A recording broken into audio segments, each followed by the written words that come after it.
njagala kutwala mu nsonga z'eggwanga erya China kw'ossa n'eggwanga erya Pakistan bagenze maaso n'okubeera nti waakiri bateekawo points eziteekwa okubeera nti zigobererwa.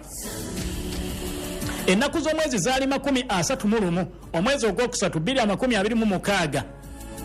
5-point initiative of China, Pakistan oba China and Pakistan for restoring peace and stability in the Gulf and Middle East region. Negenda maaso n'okubeera nti waakiri ebagibwa. Okusinziira ku kiwandiiko kigamba member of the political bureau of the CPC Central Committee and the Minister of Foreign Affairs of the People's Republic of China, His Excellency Mr. Wang Yi, and the Deputy Prime Minister / Foreign Minister of the Islamic Republic of Pakistan, Senator Muhammad Ishaq Dar, met in Beijing on 31st March 2026 to review the situation of the Gulf and Middle East region. Bano abakulu ababiri baatuula ng'ennaku z'omwezi 31 omwezi ogwokusatu 2026 Pakistan n'eggwanga lya China nga bateesa ku nsonga eziri mu Middle East, olutalo lugenda maaso wakati wa Iran ne banne n'okusingira ddala Abamerika ne Israel. Mu kutuula ne boogerezeganya buli omu n'aleeta byayinza okulaba nti olutalo bisobola okuleetera olutalo luno okuggwa. Pakistan n'ereeta ne China n'ereeta. Mu kutuula ababiri bano okuteesa balina ensonga ze baaleeta mu bwangu ddala ezirina okugobererwa. Ze zino ensonga 5 China zagamba nti ze zirina okuyimirirwako okumaliriza olutalo era nga beetegefu okutwala amawanga gano mu mediation. Jjukira China ne Pakistan mikwano nnyo gya Iran era Iran asobola okubawuliriza okusinga eggwanga eddala lyonna.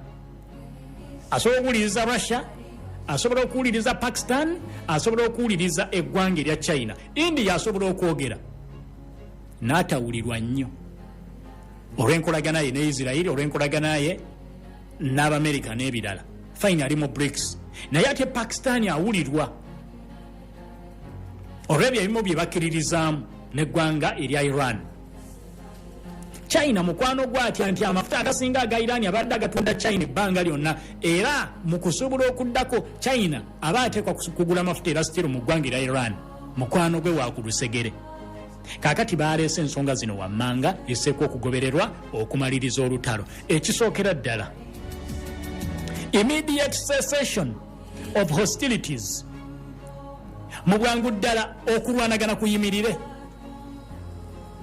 Mu kiwandiiko balaga nti China and Pakistan call for immediate cessation of hostilities and utmost efforts to prevent the conflict from spreading. Mu bwangu ddala bayimirize okulwanagana. Ekyokubiri kwewaza lutalo kutabaala bitundu birala oba okusaasanira ebitundu ebirala byonna ebyensi. Ekirala, humanitarian assistance must be allowed to all war affected areas.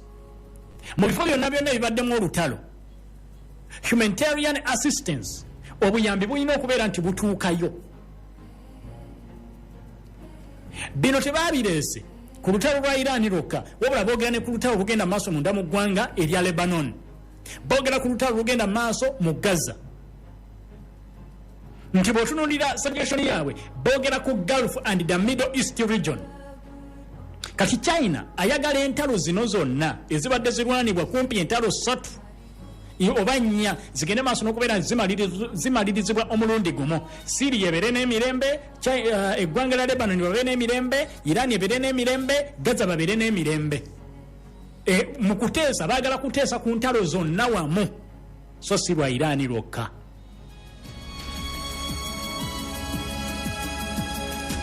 Ekyokubiri, start of peace talks as soon as possible. Sovereignty, territorial integrity, national independence, and the security of Iran and the Gulf states should be safeguarded. Mu nnyengo yemu ne bakugamba dialogue and diplomacy is the only viable option to resolve conflicts. China and Pakistan support the relevant parties in initiating talks with all parties, committing to peaceful resolution of disputes and refraining from the use of the threat of use of force during peace talks. Amangu ddala nga bano balekeddawo okulwana Amerika ekiveemu ebbali Israeli komye okukasuka ne Iran komye okukasuka tekyali akuba munne kati bamanye nti ekyo kiwedde kyebazzaako amangu ddala obuyambi butuuke mu bifo abantu abakoseddwa olutalo bukize butuukeyo ekyo bwe kiggwa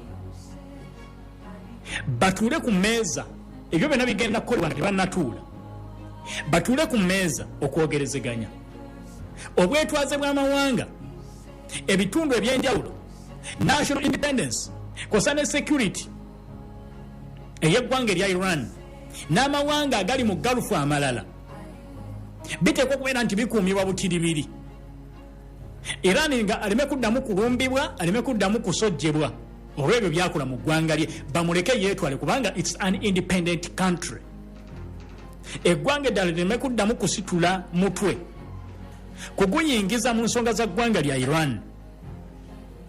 Bwe bamaliriza ekyo dialogue and diplomacy is the only viable option to resolve conflicts. Bakitegeeza ababadde balwana nti okutuula wansi okuteesa nga bayita mu diplomacy buli ggwanga liweereza omukungu batuule boogerezeganye yenkola yokka esobola okuyitibwamu okumalawo obusambattuko okwetoloola ensi yonna. China ne Pakistan ne bamaliriza nga bagamba China and Pakistan support the relevant parties in initiating talks with all parties committing to peaceful resolution of disputes and refraining from the use or the threat of use of force during peace talks. Nti tuwagira amawanga gonna saidi zonna okutuula wansi okutandika okuteeseganya wakati ng'enteeseganya zigenda mu maaso tebasuubirayo saidi zonna tebasuubirayo oludda lwonna lugenda kutiisatiisa kukozesa force nti singa enteeseganya zigaana kuba Amerika ye muntu ate tokikozesa ajja mu kuteesa naye ng'ali mu kutiisatiisa nagamba nti bwe tulemu okukkaanya ngenda kujja nkukube in fact ne mu nteeseganya zino zagamba nti ali mu kuteesa ne Iran still era threats ez'okukuba zikyagenda mu maaso kati China ng'agamba enteeseganya nga zigenda mu maaso tewali kutiisatiisa threat of use of force during peace talks ebyo biggweewo toddamu kwogera ku kukuba muntu yenna nga muli mu nteeseganya kubanga China akizudde nti ebyo biremesa enteeseganya okugenda mu maaso kubanga tukimanyi n'okuteesa kwe bali bateesa okwa nuclear Iran ng'atudde ne banne abalala bonna ng'atudde n'Abamerika bateese Amerika yagamba bwe tulema okukkaanya ngenda kulumba Iran njikube Iran najja ng'akimanyi in fact yabagamba choose mbawadde mulondeeko enteeseganya tukole deal oba mbakube ne ku mulundi guno era kye boogera we make a deal or we continue with the war tukole deal oba si kyo neyongera okukuba ate nga nkukuba bubi nnyo kati China agamba threats ezo zijja ba tezikyetaagisa mu nteekateeka y'okuteesa peace talks okwogerezeganya. Ennyinga ey'okusatu kubana kukumalawo obutabanguko obuli mu Middle East China ne Pakistan gye baleese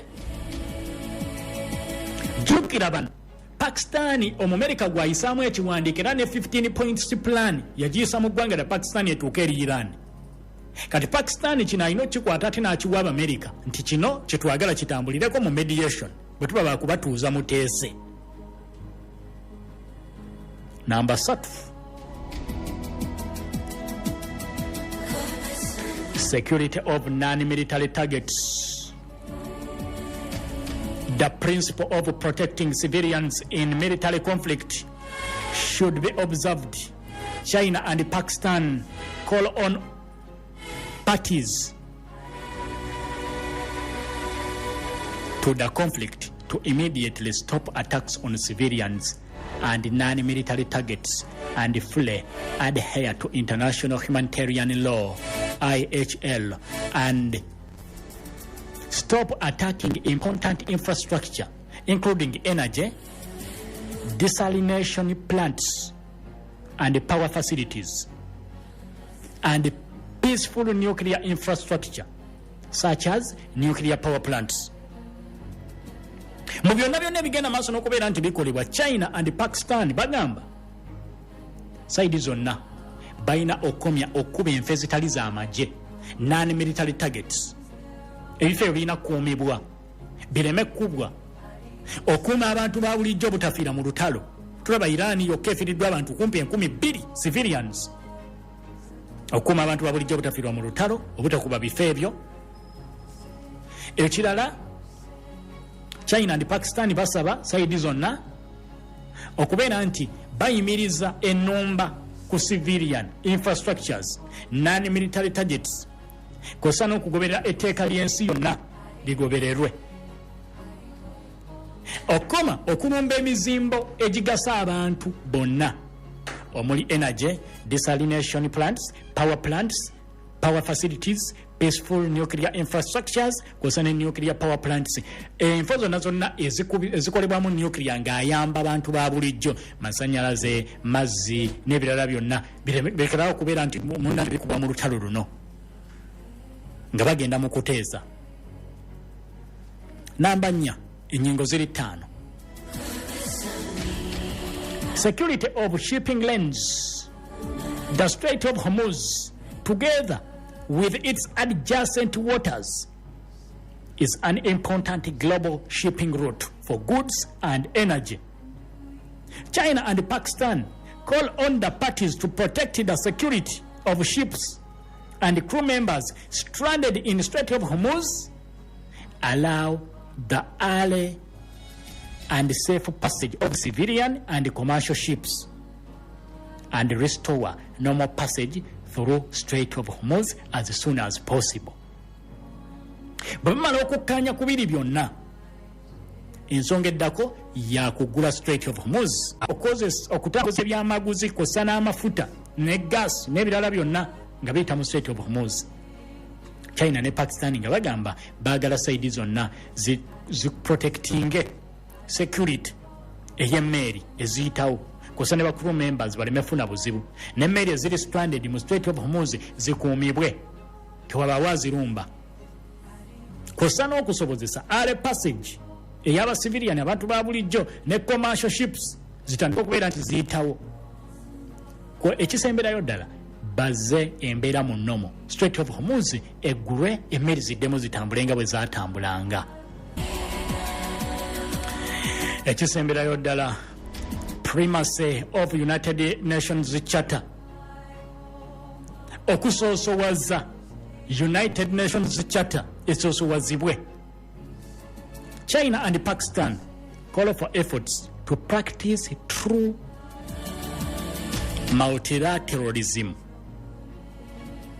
to jointly strengthen the primacy of the UN and to support the conclusion of an arrangement for establishing a comprehensive peace framework and realizing lasting peace based on the purpose of the principles of the United Nations Charter and international law.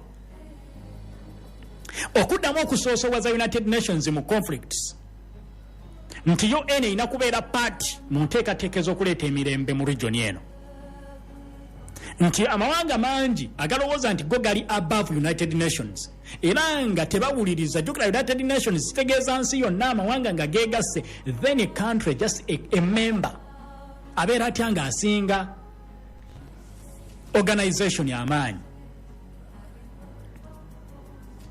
United Nations ng'ekitongole waliwo amawanga agakisinga power, nga Secretary General UN ne bw'anaayogera teri kye bagenda kuwulira. Kati China agamba UN bateekwa okumuddamu bamusoosowaze.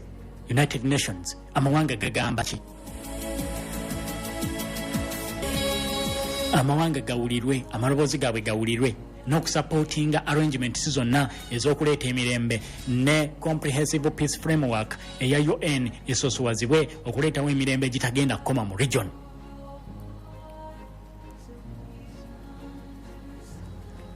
Kosa n'okuteeka ekitiibwa mu tteeka ly'ensi yonna, international law. Ekiwandiiko kino ne balaga nti kivuddemu Islamabad, ggwanga lya Pakistan. nga 31 March 2026 bala kuteesa ebyo bye birina okubeera nti munange bitunuulirwe mu bwangu ddala before nga tebana bagenda maaso nakubeera nti batuula mu nteeseganya. Otherwise singa biba nga tebitunuuliddwa olutalo luyinza okugaana okuggwa. 5-point initiative plan